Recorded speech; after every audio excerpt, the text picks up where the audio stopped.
Halo Sumatera Utara. Sumatera Utara hari ini sore kembali menjumpai Anda untuk edisi Kamis 31 Agustus 2023. Kali ini bersama kami, saya Lukman Hakim Storus. Dan saya Putri Rahmadani Zin. Sejumlah informasi telah dirangkum tim redaksi kami untuk Anda. Dan inilah Sumatera Utara hari ini selengkapnya.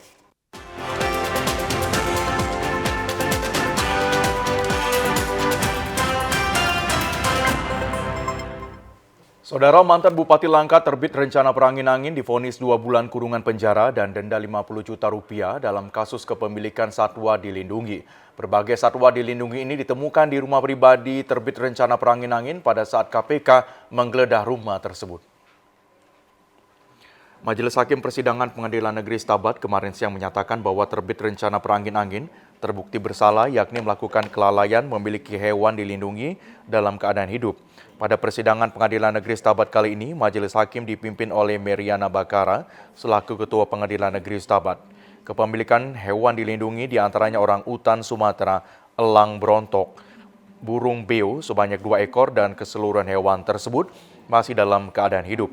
Pada persidangan kali ini, Jaksa Penuntut Umum menghadirkan istri mantan Bupati Langkat, Teorita, sebagai saksi. Sebelumnya, Jaksa Penuntut Umum terdakwa terbit rencana perangin-angin dengan tuntutan 10 bulan penjara. Namun berkat keringanan Majelis Hakim, akhirnya mantan Bupati Langkat nonaktif ini hanya dijerat dengan hukuman 2 bulan kurungan penjara saja.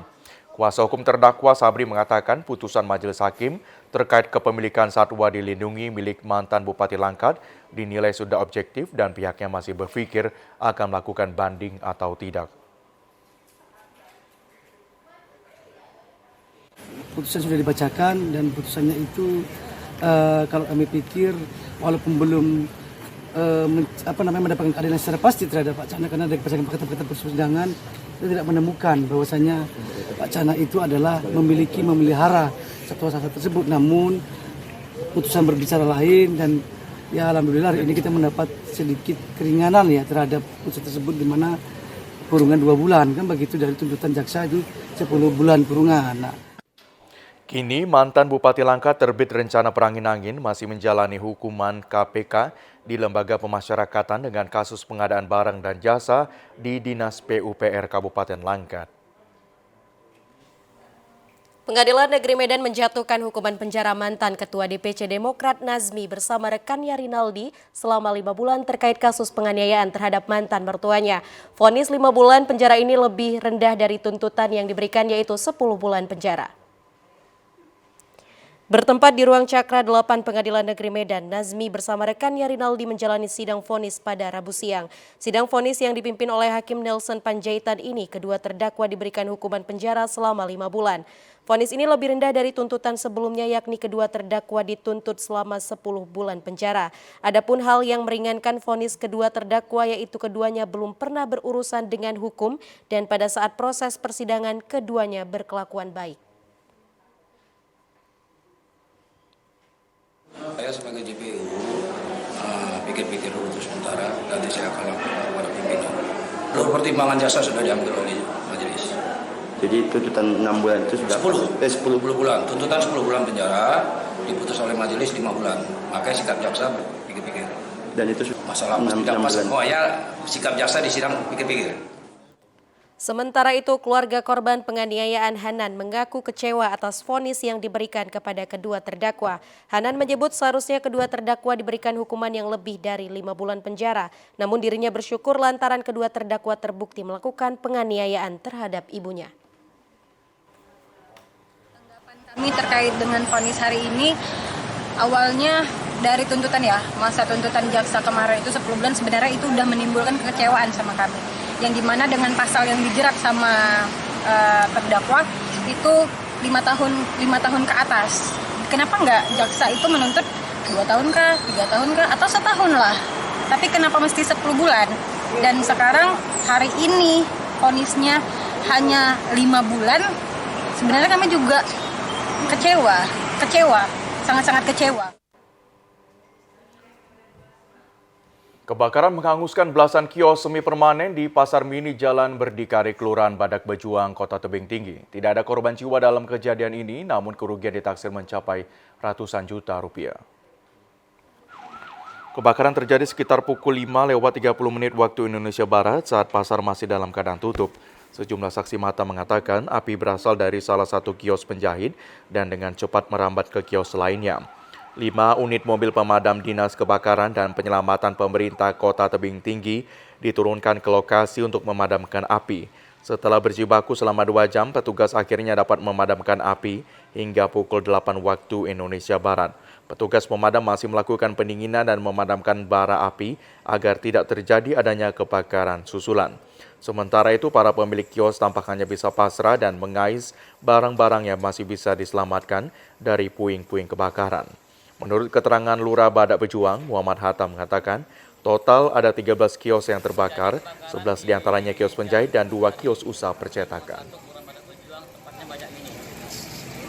Kejadian sekitar jam berapa nih, Pak? Kejadian sekitar pukul 5.30. Nah, untuk kronologisnya gimana, Pak? Kronologis kejadian? Kalau menurut keterangan dari korban, kebakaran terjadi karena arus listrik atau arus pendek. Ada berapa kios yang terbakar nih, Pak? Kios terbakar berjumlah lebih kurang sekitar 13 kios, diantaranya 11 kios penjahit dan 2 kios percetakan Ardo. Kini kasus kebakaran tersebut masih dalam penyelidikan Polres Tebing Tinggi. Dugaan sementara kebakaran dipicu hubungan pendek arus listrik di salah satu kios. Pemirsa, hujan lebat yang terus mengguyur Kepulauan Nias membuat debit air pada sejumlah daerah aliran sungai meluap hingga menggenangi rumah warga dan fasilitas umum lainnya. Guyuran hujan dengan intensitas tinggi terjadi hampir merata di seluruh Pulau Nias terjadi pada Rabu siang hingga sore hari. Akibatnya sejumlah kawasan yang berdekatan dengan daerah aliran sungai dilaporkan mengalami beragam dampak kondisi cuaca tersebut. Seperti halnya hunian penduduk dan kawasan pasar di wilayah Kabupaten Nias, Kota Gunung Sitoli, dan Nias Utara sempat terendam banjir dengan ketinggian sejajar pinggang orang dewasa atau lebih. Kondisi ini telah melumpuhkan aktivitas warga, namun belum ada dilaporkan korban jiwa, namun banyak harta benda dan ternak warga dikabarkan ikut hanyut terbawa arus banjir. Sementara pemerintah yang terdiri dari unsur BPBD bersama tim SAR Nias sempat dikerahkan ke lokasi banjir terparah di kawasan pinggiran Sungai No Gunung Sitoli. Para petugas mengevakuasi sejumlah warga yang terjebak dalam rumah termasuk menyelamatkan barang-barang perabotan rumah tangga. Pantauan tim TVRI di sejumlah lokasi hujan mulai reda pada pukul 20 waktu Indonesia Barat malam, namun banjir baru mulai surut pada Kamis pagi. Wakil Wali Kota Gunung Sitoli Sowa Alauli telah mengingatkan seluruh perangkat daerah terkait lebih meningkatkan koordinasi dengan berbagai pihak untuk mendorong warga setempat agar selalu ekstra waspada termasuk mengindahkan himbauan BMKG yang memperingati potensi hujan lebat di wilayah Aceh, Sumatera Utara hingga Sumatera Barat dalam beberapa hari ke depan. Apalagi Kota Gunung Sitoli dan Pulau Nias yang rawan bahaya banjir dan tanah longsor ketika cuaca ekstrim.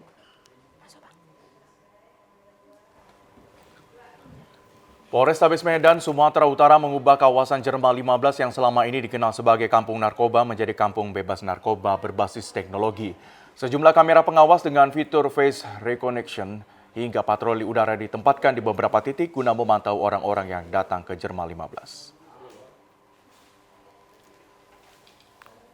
Kampung narkoba Jerman 15 diubah menjadi kampung bebas narkoba setelah kawasan Jerman 15 berulang kali digerebek. Namun peredaran narkoba masih terus terjadi. Untuk mengubah kawasan Jerman 15 menjadi kampung bebas narkoba, Satres Narkoba Polrestabes Medan membuat sebuah posko berisikan 15 petugas gabungan. Petugas bersiaga selama 24 jam penuh dengan sistem jaga bergantian dan melakukan patroli di jam-jam tertentu. Tidak hanya berpatroli menggunakan sepeda motor dan berjalan kaki. Posko kampung bebas narkoba yang ada di kawasan Jerman 15 dilengkapi dengan drone yang berfungsi untuk melakukan patroli udara. Nantinya dari hasil pantauan udara akan digerakkan petugas yang berada di posko. Jika ditemukan adanya praktek transaksi dan penyalahgunaan narkoba, patroli udara juga berfungsi untuk memantau barak-barak narkoba yang selama ini kerap dijadikan sebagai tempat berpesta narkoba masih beroperasi atau tidak. Kapolrestabes Medan Komisaris Besar Polisi Valentino Alfa Tatareda menyebutkan, posko kampung bebas narkoba di Jerman 15 dilengkapi beberapa kamera pengawas dengan fitur sistem pengenalan wajah. Pantauan kita sudah ada sekitar 10 ya lokasi ya, karena kita tahu masih beberapa tempat ya yang masih marak ya. Kita sudah melakukan kegiatan tapi masih berulang seperti di lokasi ini ya, diantaranya di Kelambir 5, di Gang Pantai, di Kampung Lalang ya. Ini kita juga berencana untuk melakukan kegiatan yang sama ya, kegiatan program Kampung Bebas Narkoba. Selain di Jerman 15, terdapat 9 posko lain yang dibangun Satres Narkoba Polrestabes Medan di perkampungan yang selama ini rawan akan peredaran narkoba. Informasi lainnya, 2 unit truk pengangkut air mineral terlibat kecelakaan di Jalin Sumedan Lubuk Pakam, Kecamatan Tanjung Morawa, Kabupaten Deli Serdang. Akibatnya 1 unit truk terguling dan barang bawaannya berserakan. Dalam video amatir yang direkam warga, terlihat pada saat setelah terjadinya kecelakaan truk pengangkut air mineral terguling di tengah jalan. Terlihat barang bawaan air mineral berserakan di jalan pasca terjadinya kecelakaan dan arus lalu lintas menjadi padat dan macet. Dari penuturan salah seorang supir truk Andri Sujarwo, kejadian bermula truk yang sama-sama mengangkut muatan air mineral datang dari arah bersamaan dan tiba di lokasi kejadian. Truk yang berada di depan tiba-tiba berhenti, sementara sopir truk yang berada di belakang terkejut hingga menabrak truk di depannya, kemudian banting setir ke kiri hingga terperosok ke dalam parit. Dia berhenti di tengah-tengah sini, dan nampak aba-abanya, dan nampak gitu kan, elak langsung, tapi masih kena apa boleh buat. Kalau langsung dilanggarkan nggak elak, ya mungkin aku pun nggak jumpa lagi dunia ini. Tidak ada korban jiwa dalam peristiwa laka lantas, namun kedua truk yang terlibat kecelakaan mengalami rusak berat. Kami masih memiliki beragam informasi aktual lainnya. Tetaplah bersama kami.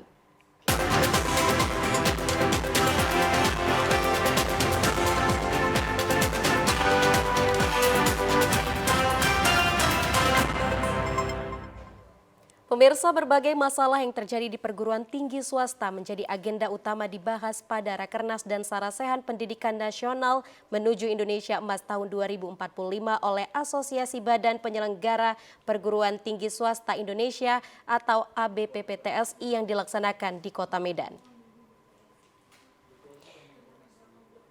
Ketua Umum Pusat ABPPTSI Profesor Dr. Thomas Suyatno pada pembukaan Rakernas dan Sarasehan Pendidikan Nasional menuju Indonesia Emas tahun 2025 oleh ABPPTSI menyatakan di tanah air ada sekitar 1.800 PTS yang tidak sehat dengan persoalan mayoritas adalah akreditasi. Masalah konflik yang terjadi di PTS juga terjadi yang mengakibatkan terganggunya harmonisasi di antara pengelola perguruan tinggi swasta. Demikian halnya kampanye akan menjadi agenda penting yang akan dibahas.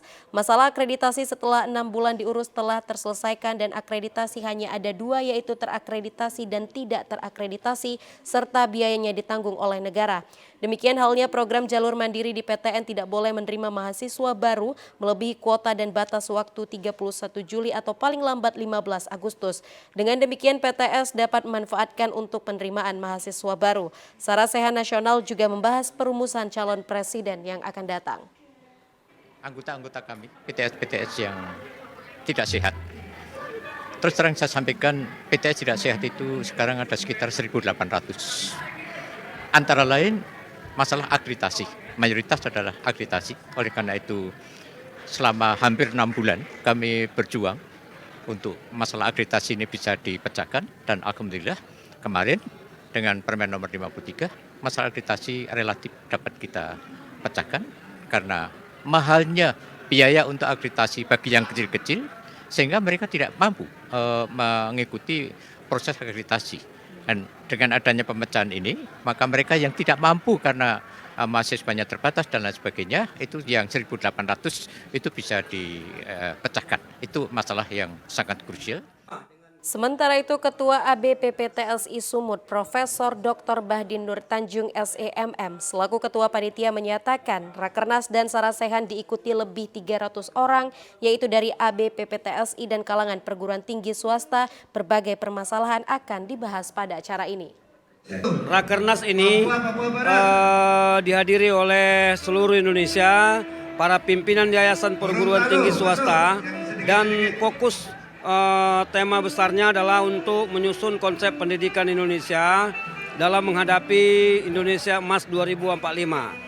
Dan itu nanti kita selain berapat kerja membahas masalah-masalah organisasi, kita juga akan membahas masalah tentang konsep pendidikan yang sesuai dengan harapan bangsa ke depan ini untuk memasuki Indonesia Emas 2045. 100 tahun Indonesia merdeka, pendidikan kita belum bisa bangkit.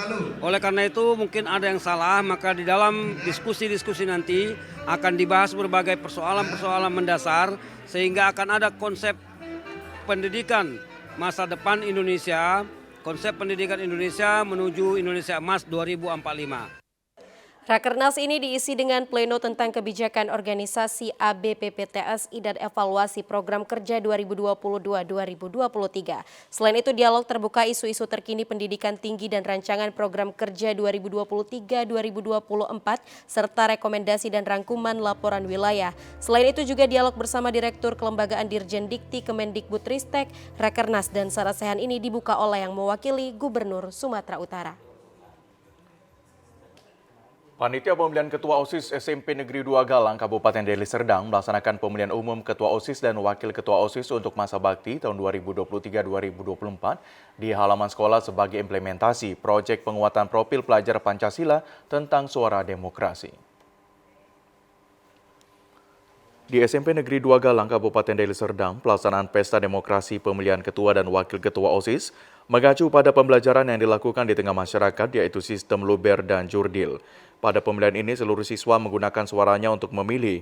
Pemilihan ketua dan wakil ketua OSIS ini berlangsung secara demokratis. Sebelumnya telah dilaksanakan kampanye di sekolah, diantaranya penyampaian visi misi calon ketua dan wakil ketua OSIS oleh 11 calon. Sebelum dilaksanakan pemilihan umum ketua dan wakil ketua OSIS, dilakukan pelantikan panitia pemilihan umum OSIS oleh Kepala SMP Negeri 2 Galang, Dr. Haji Indra Syasitompul MA.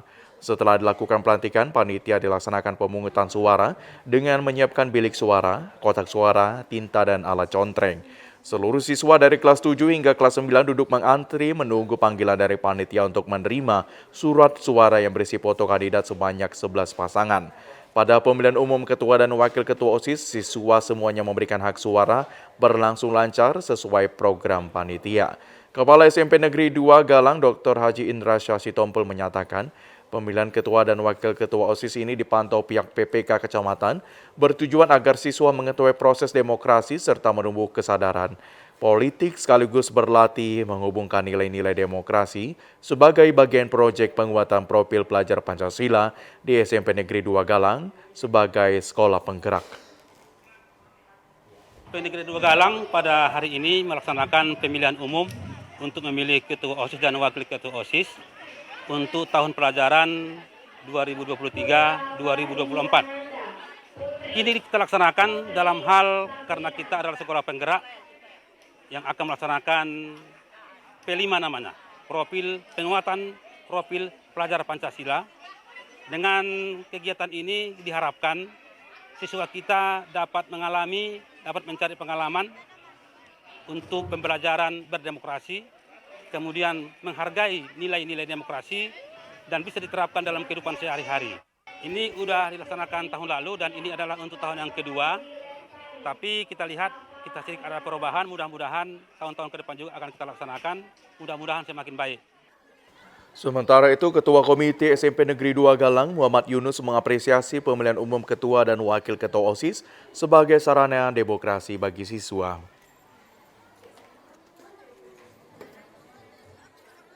Ini sangat saya dukung. Mengapa saya dukung? Karena ini mengajari anak-anak kita ini cara berdemokrasi yang baik dari mulai dini. Jadi ini sebenarnya bukan baru sekali ini kami adakan di SMP Negeri 2 Galang ini. Bahkan sudah pernah kami adakan setahun yang lalu. Dari sinilah anak-anak ini bisa nanti terjun ke masyarakat untuk menggunakan bagaimana cara-cara yang kita ajarkan di SMP Negeri 2 Galang ini nanti di masyarakat untuk berdemokrasi. Pemirsa, Polresta Deli Serdang melakukan aksi peduli dengan menanam pohon kepada para pelajar sebagai edukasi pelestarian lingkungan di masa depan.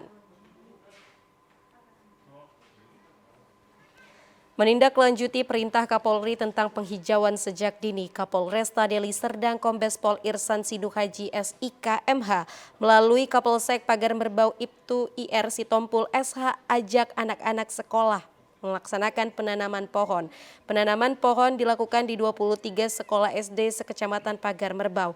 Kapolresta Deli Serdang Kombes Pol Irsan Sinuhaji SIK MH mengungkapkan kegiatan yang dilaksanakan itu merupakan bagian dari memperkenalkan lingkungan sejak dini kepada anak-anak sekolah dasar yang ada di Kecamatan Pagar Merbau. Dengan demikian para pelajar bisa lebih mengenal dan mencintai lingkungan sekolah maupun lingkungan sekitar rumahnya masing-masing. Menanam pohon di sekitar lingkungan sekolah mengedukasi para anak-anak yang ada di sekolah agar lebih mencintai lingkungan. Kapolresta juga berharap agar ke depan semakin banyak anak-anak terutama peserta didik yang lebih mencintai lingkungan dengan memulai dari diri sendiri serta melestarikan alam dan mencegah terjadinya polusi udara. Sesuai dengan instruksi Bapak Kapolri untuk kami melibatkan anak-anak usia dini untuk melakukan penghijauan di lingkungan sekolah. Nah, kemudian kami berkoordinasi dengan pihak sekolah dan hari ini sebanyak 23 sekolah dasar yang kita ajak bersama-sama dengan melibatkan guru dan murid-murid SD-nya untuk melakukan penanaman di lingkungan sekolahnya. Harapannya dengan dilakukan penanaman di 23 sekolah ini, kan sekolah di Deli Serdang ada ratusan. Kami berharap itu menjadi contoh bagi sekolah-sekolah lain untuk sejak usia dini juga ikut melakukan penanaman, penghijauan di lingkungan sekolahnya dan mudah-mudahan juga nanti bisa dilakukan di lingkungan tempat tinggal masing-masing. Diharapkan dengan penanaman pohon seluruh sekolah di Kabupaten Deli Serdang dapat memberi manfaat pentingnya penyelamatan dan pelestarian lingkungan sejak dini. Saudara, alih fungsi hutan di Sumatera Utara beragam diperuntukkan menjadi perkebunan sawit, pertambangan, dan pembangunan proyek lainnya yang berdampak pada kerusakan ekosistem. Haraisa Munte, sosok pria dalam kehidupannya mengitari hutan rimba, terjal pegunungan demi penyelamatan pelestarian hutan dan penyelamatan habitat predator harimau Sumatera.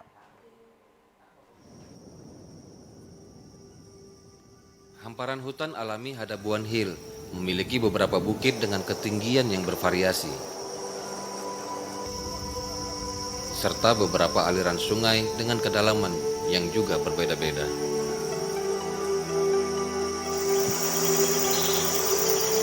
Hutan Hadabuan Hill ini juga menyimpan sekitar 20 ekor harimau Sumatera dan hewan-hewan endemik yang tidak dimiliki hutan-hutan di daerah lain.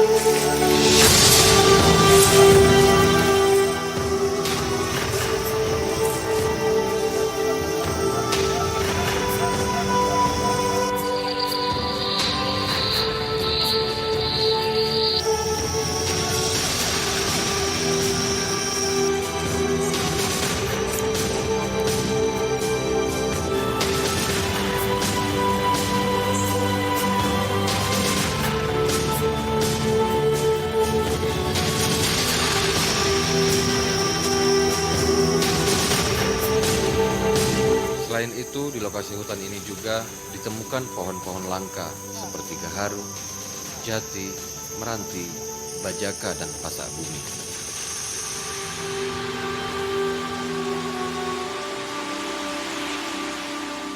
Inilah bentuk perjalanan hidup Harai yang dilaluinya selama ini. Meski penuh dengan berbagai rintangan, namun Harai bahagia bisa menyayangi dan mendekati flora dan fauna yang ada di Hadabuan Hill ini.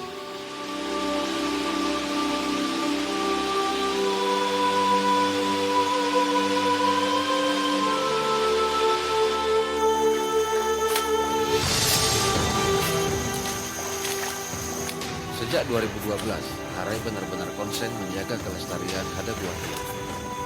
Bersama masyarakat, bahu-membahu menyingkirkan dan mengusir kelompok illegal logging yang dahulunya kerap terjadi di hutan ini.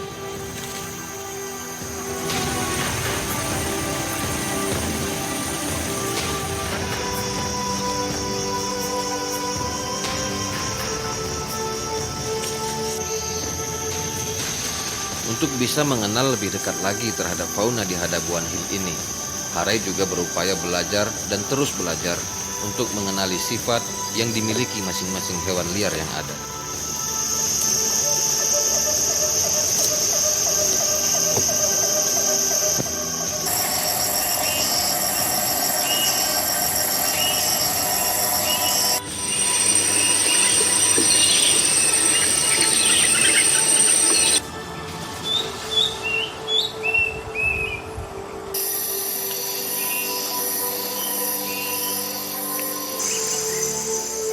Harai sangat memahami situasi hewan-hewan itu, dan ia sangat berhati-hati sekali melayani mereka, dan masing-masing memiliki teknik sendiri.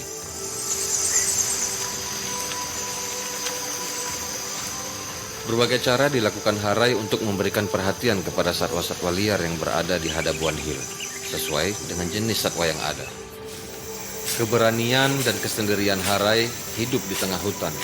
Ia bayar mahal dengan jauh dari keluarga, istri, dan anaknya.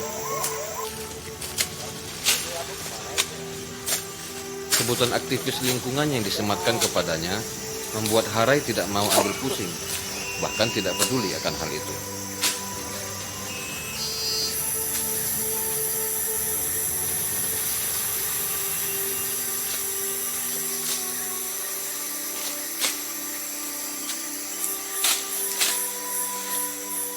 Aktivitas Harai tidaklah semudah yang diucapkan, dan sepintas dilihat banyak hal yang menjadi tantangan baginya.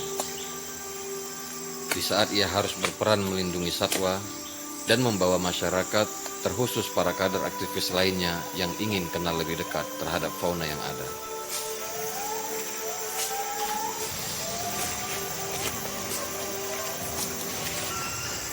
Harai juga kerap memberikan edukasi kepada calon-calon aktivis muda, pecinta, dan pelestari alam.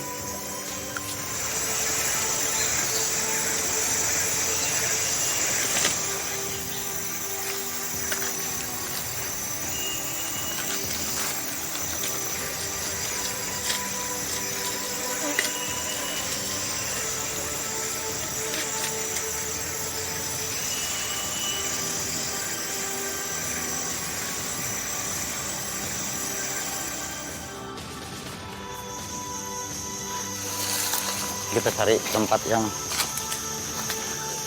pas kita pasang kamera aja. Kata-kata bijak sering disematkan kepada Harai yang kerap beraktivitas di hutan tanpa memperoleh imbalan dari pihak manapun. Ini perlu juga kita pasang ini kamera karena namun Harai tetap berjalan di garis ketentuan hidupnya, menyayangi dan memberi perhatian kepada sesama makhluk hidup meski berbeda jenis. Ini tadi kamera udah disetting kan? Udah. Hadapnya ke sana ya. Nah coba John, ikat situ John.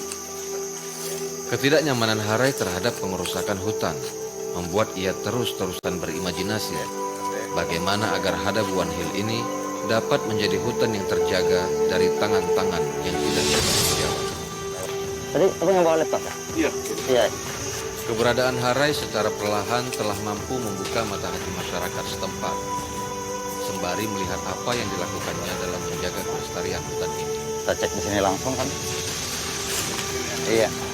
Besarnya cita-cita dan keinginan menjadikan lokasi ini bermanfaat bagi orang banyak. Harai berharap dan menghimbau kepada semua lapisan masyarakat, siapapun dia, untuk sama-sama menjaga kelestarian hutan ini. Wow, ini. Wah, benar-benar ini. Ini jagoannya, ini raja hutan di sini.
Ya pemirsa, informasi lainnya datang dari masyarakat etnis Tionghoa Kota Medan yang menggelar festival keagamaan yaitu Hantu Lapar. Festival Hantu Lapar adalah perayaan saat hantu lapar dipercaya muncul setiap tahun oleh etnis Tionghoa.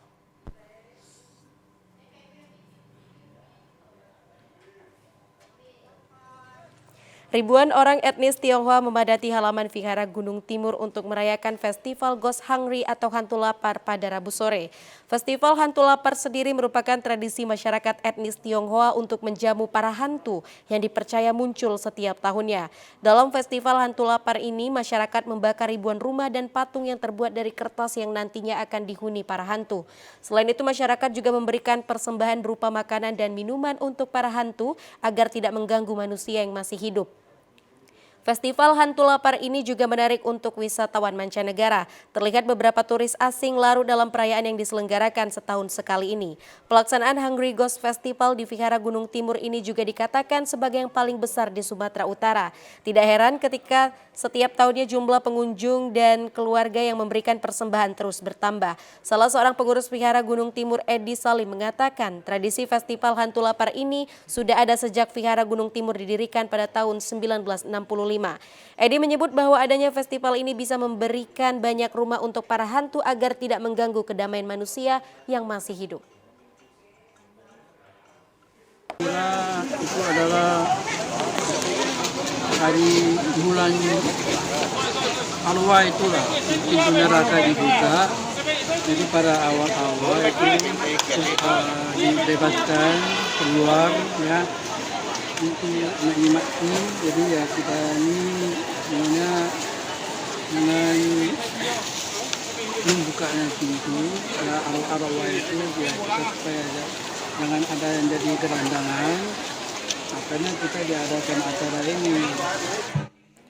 Sementara itu, salah seorang warga Juli mengatakan dirinya mengikuti festival Hantu Lapar juga mempersembahkannya untuk para leluhur atau keluarganya yang sudah tiada. Terutama umat agama budaya, ini tradisi kita, tradisi tahunan, tradisi sembahyang leluhur. Terus ini saya persembahan untuk dikirimkan leluhur. Diharapkan itu pastinya terutama kesehatan, ya kan, ya kemakmuran, sukacita gitu. Belum ada tanggapan masyarakat terhadap para calon sementara anggota DPRD Kota Gunung Sitoli pada pemilu 2024. Namun Komisi Pemilihan Umum Daerah setempat terus menjalankan tahap pemilu. Divisi Teknis Penyelenggara KPUD Kota Gunung Sitoli Darni Salebaiha mengatakan selama dibukanya ruang tanggapan masyarakat terhadap para calon legislatif dalam daftar calon sementara yang ditetapkan pada 19 Agustus 2024, sehingga berakhir tahapannya belum ada masyarakat yang memberikan tanggapan. Tampak layar ruang tanggapan masyarakat masih kosong, menunjukkan tidak adanya tanggapan yang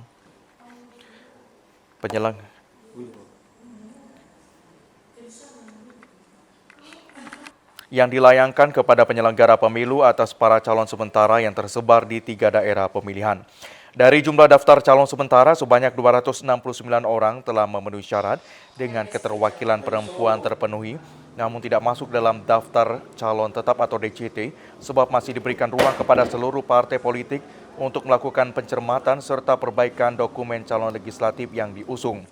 KPU nantinya masih menerima usulan apabila partai politik melakukan pergeseran dan perpindahan daerah pemilihan dari calon sementara jelang penetapan daftar calon tetap hingga jadwal yang ditentukan pada 3 November 2023. Ini tidak mutlak harus menjadi DCT ya, karena ada tahapan yang harus dilaksanakan lagi, di mana ada di situ rancangan atau pencermatan rancangan DCT lagi.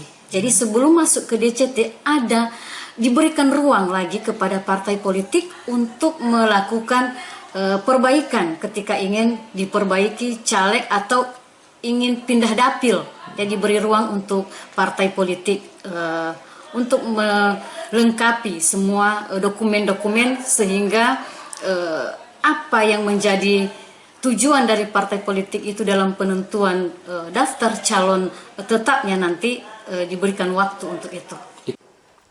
Seluruh kegiatan tahapan pemilu terus dilakukan pihak penyelenggara, termasuk sosialisasi pendidikan politik di masyarakat. Selain itu, dalam peningkatan partisipasi pemilih di wilayah Kota Gunung Sitoli, telah dibuka posko pendaftaran warga yang belum terdaftar pemilih tetap untuk diajukan pada daftar pemilih tambahan.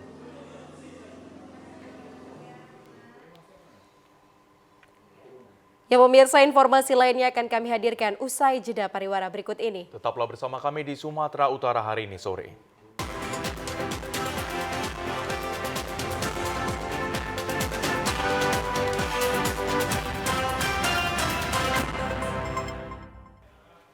Selamat bergabung dan selamat sore bagi Anda yang masih bersama kami di TVRI Sumatera Utara.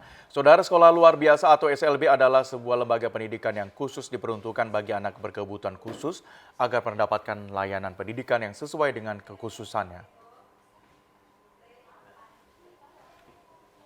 Pendidikan di SLB menganut sistem segregasi, yaitu pemisah anak berkebutuhan khusus dari anak umumnya dalam memperoleh layanan pendidikan.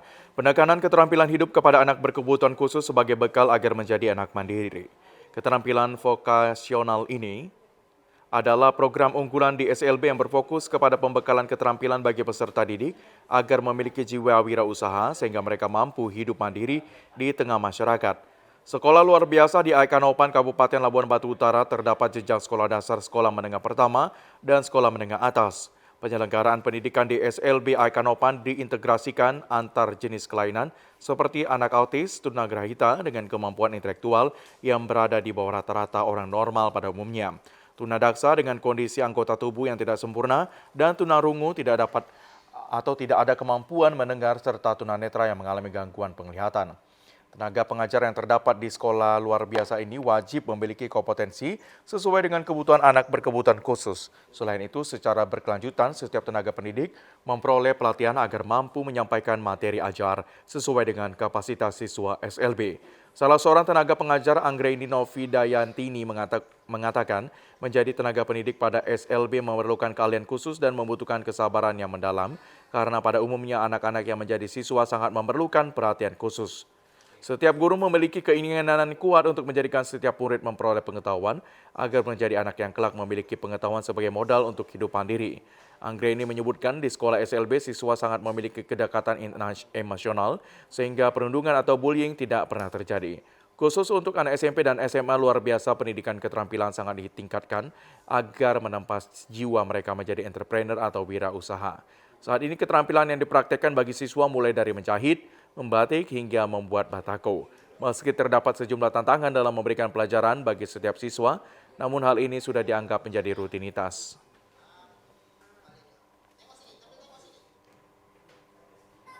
Ya pemirsa, Arkan Fikri, pemain timnas terbaik Piala AFF U23 asal Serdang Bedagai, memberikan semangat dan motivasi meraih prestasi di bidang olahraga kepada ratusan pemain mini soccer U12 dan U15 asal Sergai. Sambutan meriah bintang muda sepak bola asal Serdang Bedagai ini dilakukan di halaman Mapolres Sergai bersama Forkopimda serta ratusan atlet bertalenta muda U12 dan U15 menjadi penyemangat besar bagi mereka yang ingin seperti Arkan Fikri. Terasa kurang jika Arkan Fikri tidak beraksi di lapangan hijau. Pertandingan eksibisi antara Forkopimda FC versus Polres Sergai FC masuk sebagai starter Arkan bersama dengan Kapolres Sergai, Bupati dan Wakil Bupati serta Kajari bertindak posisi menyerang dan gelandang. Sementara di posisi Polres Sergai FC, Anggi dan Kardio Kanit Narkoba dan Tipikor pada posisi penyerang.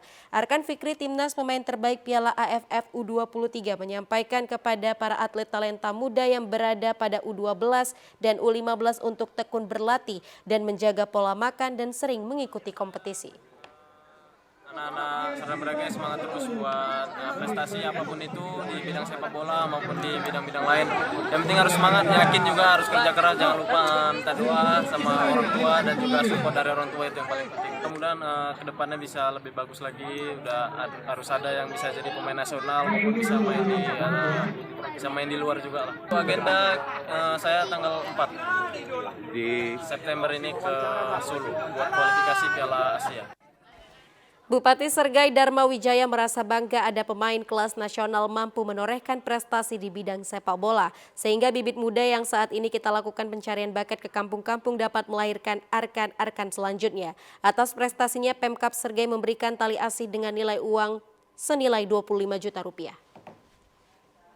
Mini soccer antara Pemkab Serang Bedage dengan anak-anak Polres Serang Bedage. Jadi Arkan juga di sini memberi motivasi, semangat kepada anak-anak supaya anak-anak Sergai itu bisa lebih giat lagi.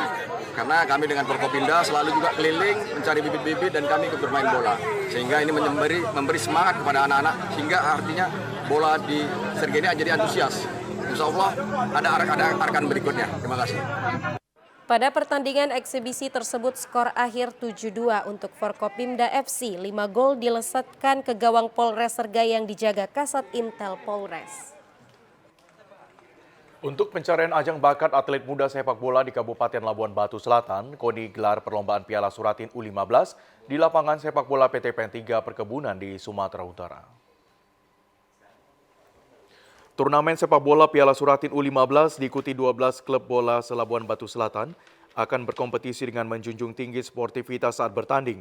Terkait berlangsungnya turnamen sepak bola, Piala Suratin merupakan kolaborasi ASKAP PSSI dengan PT PEN 3 Kebun Sesumut, Kecamatan Kota Pinang, Kabupaten Labuan Batu Selatan sebagai fasilitator. Dan turnamen ini sebagai ajang mencari klub terbaik dan atlet muda yang akan mewakili Labuan Batu Selatan untuk berlaga di tingkat provinsi nantinya. Manajer PT PEN 3 Perkebunan Sesumut, Joni Wahyudi mengatakan, kegiatan Piala Suratin setiap tahun diadakan. Untuk tahun ini ASKAP PSSI Labusel, sedangkan PT PEN 3 hanya sebagai penyedia tempat. Namun kalau ini kegiatan rutin, pihaknya siap untuk mendukung olahraga di Kabupaten Labuan Batu Selatan. Labuan Batu Selatan usia 15. Kalau ini pelaksananya ASKAP Labuan Batu Selatan, ASKAP PSSI Labuan Batu Selatan. Bupati Labuan Batu Selatan sekaligus Ketua KONI menyampaikan dengan acara Piala Suratin U15, Pemkab siap mendukung ASKAP PSSI dan kemungkinan di akhir bulan September 2023, Labusel akan menjadi tuan rumah untuk ajang POSBI Sumatera Utara. Pemerintah Kabupaten Selatan siap mendukung program PSSI Labuan Selatan, ASKAP-nya, untuk mengadakan Piala Suratin. Pada kesempatan tersebut, Bupati Labuan Batu Selatan, Edimin, melakukan tendangan pertama sebagai tanda pertandingan perdana Piala Suratin U15 dimulai.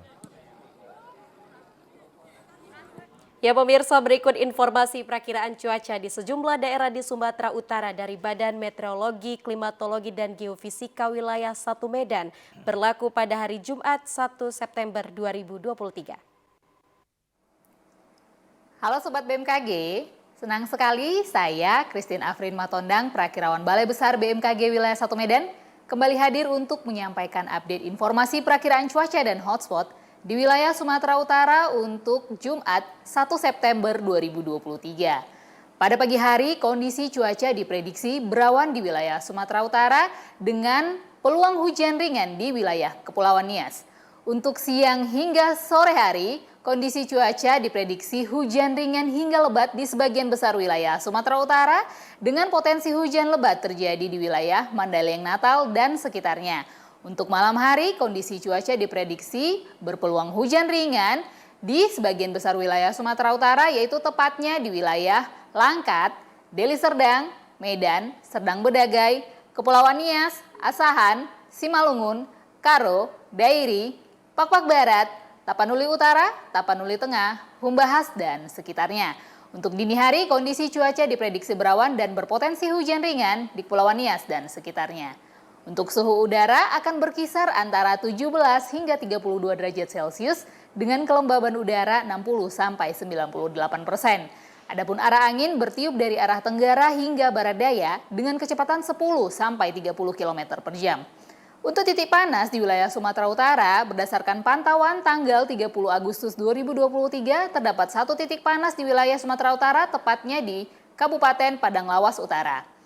Kepada masyarakat, kami tetap memberikan himbauan untuk tetap waspada akan adanya potensi hujan dengan intensitas sedang hingga lebat yang disertai petir dan angin kencang, khususnya di sebagian besar wilayah pantai barat Sumatera Utara yang masih berpotensi untuk mengakibatkan bencana hidrometeorologi seperti banjir, tanah longsor, dan sebagainya.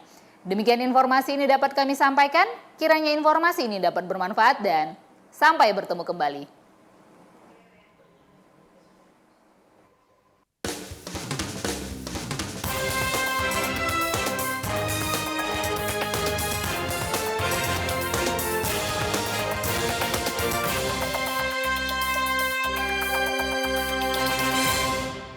Informasi pertama dari Sumatera Selatan, Saudara, di mana sumur warga di Kabupaten Lahat mulai mengalami kekeringan. Warga terpaksa membeli air bersih untuk kebutuhan sehari-hari.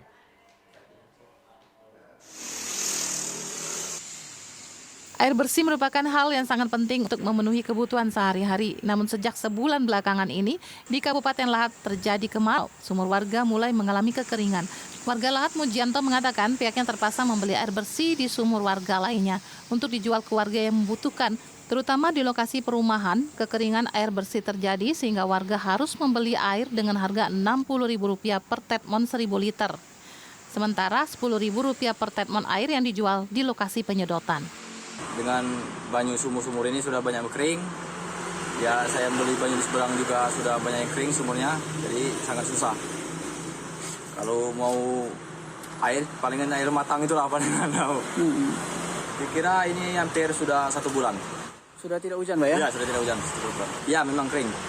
Ya, habisnya bersap. Gitu. Ya, harapannya PDAM ini jangan sampai mati gitu. Warga saat ini mengandalkan PDAM, namun karena debit Sungai Lematang sebagai pemasok air, PDAM mengecil. Air keran juga sering mati, hingga hal ini menyulitkan warga karena setiap 2 hari harus membeli air bersih. Dari Kabupaten Lahat, Rivaldo Putrawansa, TVRI Sumsel melaporkan. Kejaksaan Negeri Muara Enim kembali menetapkan tersangka baru hasil pengembangan kasus dugaan korupsi penjualan aset jalan pemerintah Kabupaten Muara Enim oleh Oknum Kades ke pihak perusahaan PT Rantai Mulia Kencana atau RMK. Setelah dilakukan pemeriksaan lebih lanjut, Kejari Muara Enim menahan tersangka BS yang merupakan humas PT RMK sejak tahun 2020. Sebelumnya Kejari telah menetapkan dan menahan tersangka Oknum Kepala Desa Gunung Megang Luar, Debi Irawan pada tanggal 18 Juli lalu. Kejari Muara Enim melalui Kasih Intel Anjas Raya Karya mengatakan setelah dilakukan penyelidikan lebih lanjut terkait pengembangan tindak pidana korupsi penjualan aset berupa jalan penghubung milik Pemkab Muara Enim. Dari pengembangan kasus ini ditetapkan tersangka baru BS dan pengembangan hasil audit BPKP Perwakilan Sumsel kerugian yang ditimbulkan berjumlah Rp1 miliar lebih. Adapun modus dari tindak pidana yang diduga dilakukan oleh tersangka yaitu tersangka ini membujuk Kepala Desa Gunung Megang yang telah kita tetapkan sebagai tersangka terlebih dahulu untuk menjualkan aset berupa jalan kepada perusahaan yang diketahui bahwa aset tersebut adalah milik pemerintah Kabupaten Muara Enim. Tersangka dijerat pasal 2 ayat 1, Jo pasal 18 ayat 1 huruf B, Undang-Undang RI nomor 31 1999 tentang pemberantasan tindak pidana korupsi. Untuk sementara tersangka dititipkan ke lapas kelas 2B Muara Enim. Dari Kabupaten Muara Enim, Kalbadri, TVRI Sumsel melaporkan. Informasi terakhir, Saudara, dampak kemarau warga di Kabupaten Oku harus rela menunggu selama 5 hari sampai 1 minggu untuk mendapatkan aliran air bersih. Jika tidak, harus membeli dengan harga Rp70.000 per tandon. Kemarau membuat beberapa wilayah kesulitan air bersih hingga warga harus mengeluarkan dana lebih untuk mendapatkan air bersih. Hal ini diperparah dengan tidak mengalirnya air PDAM di wilayah itu. Warga harus menunggu 5 hari sampai 1 minggu untuk mendapatkan air bersih. Menurut warga di perumahan Azikro Hadi, sudah 1 minggu ini mereka kesulitan air bersih akibat dampak kemarau. Untuk memenuhi kebutuhan air terpaksa membeli air mobil tendon dengan harga mencapai Rp70.000. Itu pun hanya bertahan sampai 5 hari. Sehingga bantuan air bersih dari PDAM disambut gembira warga. Alhamdulillah dengan adanya bantuan air dari PDAM, perumahan Azikro mengucapkan terima kasih sebanyak-banyaknya. Ada berapa warga di sini, Pak? Di sini ada 78 warga, kakak. Sudah lama, Pak, kekurangan airnya, Pak? Sudah mulai hari Sabtu ya, hari Sabtu. Harapannya PDAM kalau bisa jangan macet-macet lagi. Humas PDAM Tirta Raja Elvanko menjelaskan bantuan air gratis ini dalam 1 hari dimaksimalkan dapat menyentuh 7 titik perkampungan warga. Kita mendapatkan bantuan berupa 1 armada tangki air bersih untuk mensuplai warga-warga yang kekurangan air bersih akibat dampak dari kekeringan atau juga kemarau. Hari ini kita lakukan secara rutin setiap hari di tempat warga ataupun juga wilayah yang kena dampak akibat kemarau juga kekeringan air bersih. Kalau untuk tempat sudah beberapa titik kita maksimalkan itu satu hari itu 6-8 titik. Retno Wirawijaya, TVRI Sumsel melaporkan dari Ogan Komering Ulu. Informasi tadi mengakhiri jumpa kita di Sumatera Utara hari ini sore. Mewakili kerabat kerja yang bertugas, saya Lukman Hakim Sitorus. Dan saya Putri Rahmadanizin. Terima kasih atas perhatian Anda. Selamat sore dan sampai jumpa.